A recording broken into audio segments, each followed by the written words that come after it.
Hello, this is Dr. Rhadi Ferguson, 2004 Olympian, four-time national judo champion, Brazilian Jiu-Jitsu black belt, author, motivational speaker, and coach.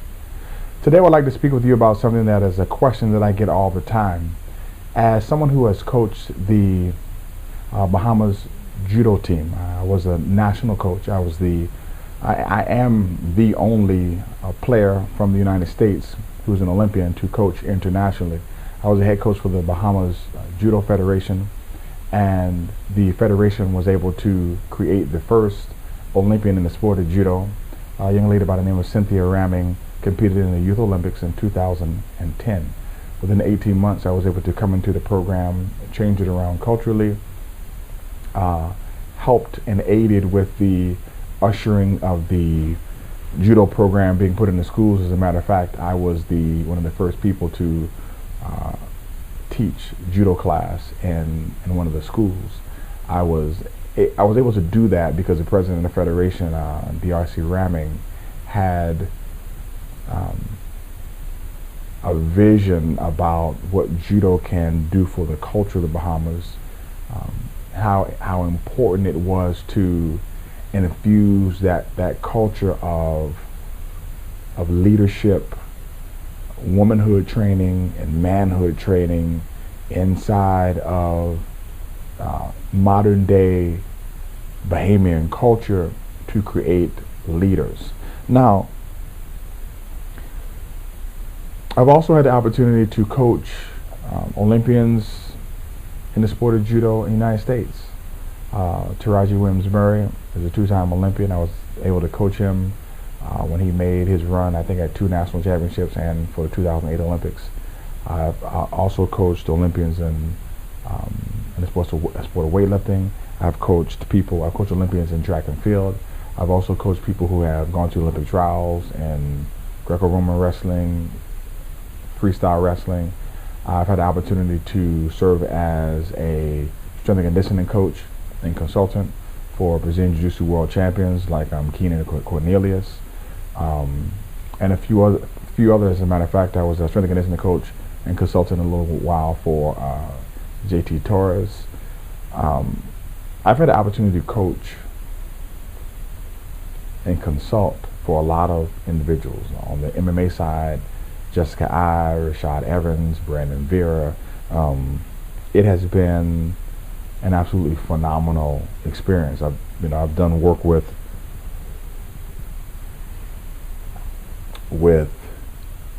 high school teams and with people that you don't know.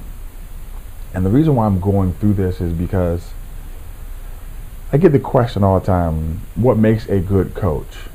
What makes a good coach? And everybody says, well, what makes a good coach is winning championships. Well,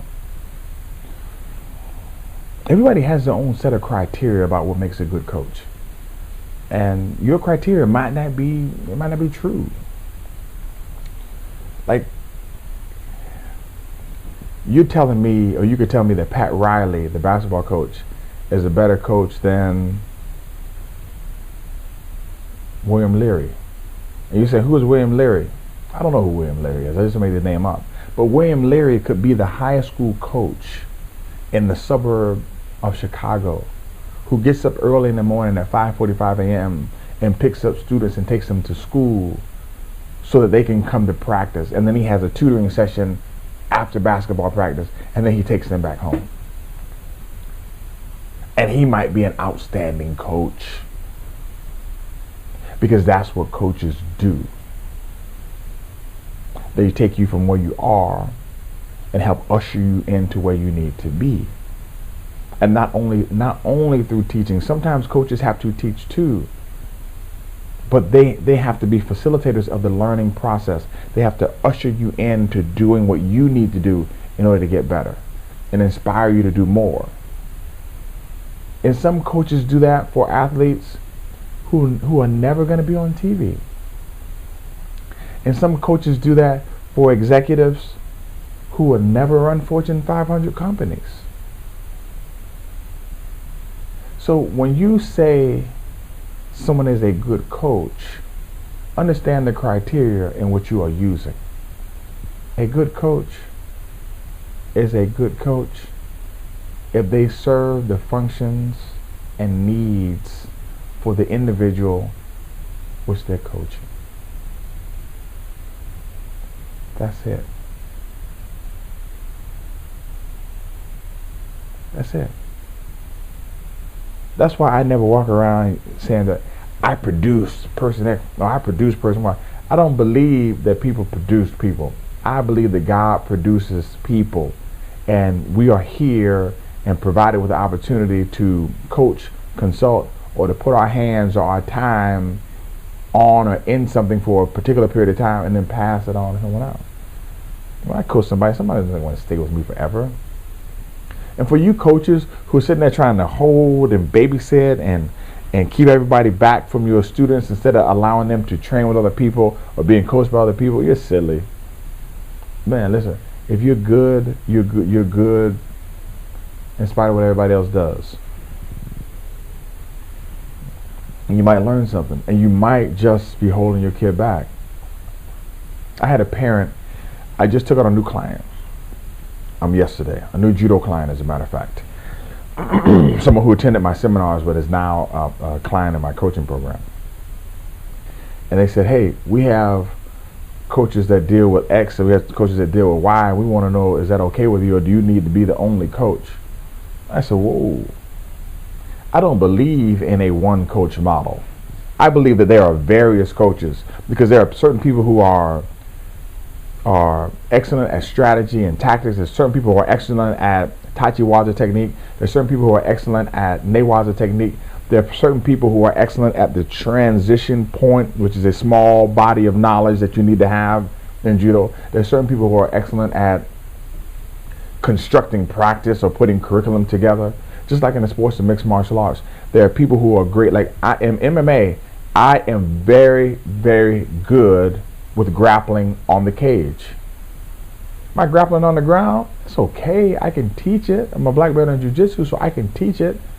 There comes a point where a person's professional needs will exceed what I'm able to provide, and then you have to pass them on, or you have to integrate with someone else to fill in the holes.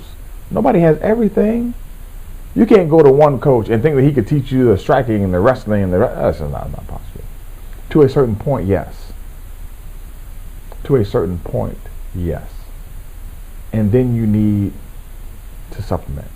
And no, as a coach, you just can't keep going to a seminar and then coming back and dumping on your kids from the seminar. You can't go to a seminar and pick up what somebody's been doing for 20 years. Stop being silly.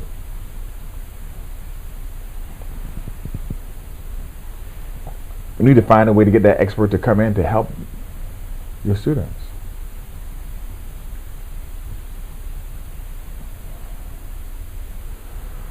When I'm coaching business people, when I'm coaching people who, like I've also coached people who are preparing to do their dissertation. I'm dissertation coaching. Do I do everything? No. Am I expert at APA? No. But there's someone who needs to coach all the areas of how to talk to your advisors. The difference in dealing with advisors in an online program and a traditional program. Yeah, when your changes are made on your dissertation, how to provide those particular changes to one advisor so that the changes from the one advisor match with the other one. So sometimes you have to say, hey, in paragraph 6, sentence 4, Dr. So-and-so asked me to make these particular changes. Dr. So-and-so asked me to make these particular changes. This was the change that I synthesized and blended in so that it would meet both of your expectations. On page 25, on paragraph 3, Professor X asked me to make these changes, which impacted paragraph 7. So these were, yeah.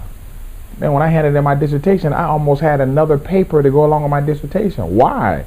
Because when you're in an online program, your writing has to be so clear, because you can't knock on someone's door in order to tell them some of the changes that need to be made. But I needed someone to coach me through that program too.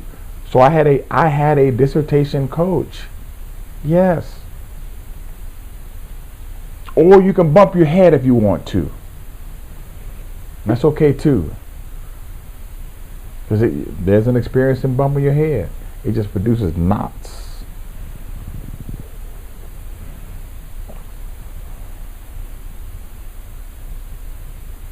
Listen, what makes a good coach is someone who can disseminate and inculcate the information that creates transformative change in the individual positively. That's it. Doesn't matter if it's sport, business, life, academia, relationships. That's what makes a good coach. So don't walk around thinking that the person that you know the best, or the one that you see on television, or the one that you see all the time, or the one that has the high-end clients is actually the best. They're good. But there's also someone else out there who is good too.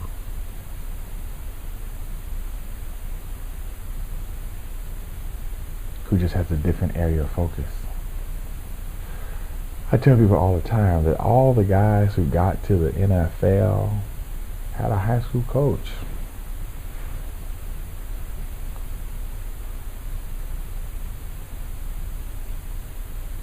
And you can't say that the high school coach wasn't as good as the NFL coach. Man, listen, the high school coach coaches in high school. He did what he could for the player then. The NFL coach in the NFL, he does what he needs to do for the player now.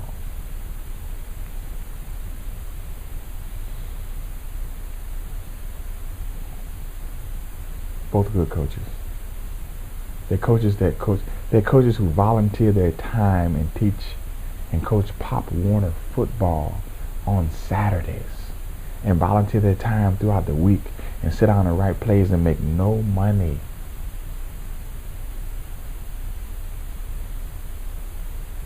Are they good coaches? Yes.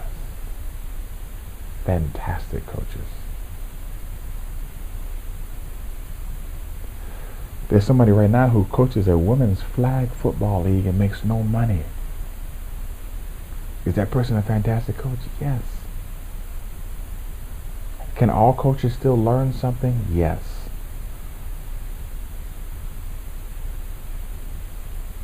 So the things that make a great coach have to do with the ability to communicate to your clients and the ability to keep an open mind to continue learning. The transformative change that you're able to make in your clients improves as you continue to transform and change through the acquiring of more education and more knowledge. So continue to learn so you continue to coach and teach. Continue to learn so you can continue to coach and teach. And as you learn more, your clients can receive more. That is what makes a good coach.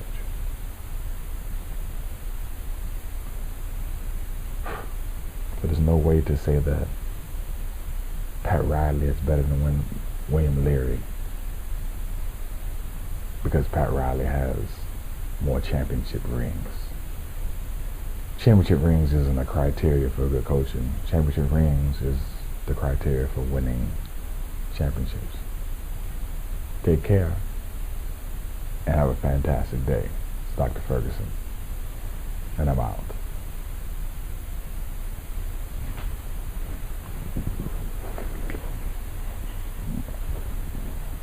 Please visit www.coffeewithradi.com and get my book, Coffee with Rhadi, today, and change your mind, and then change your life.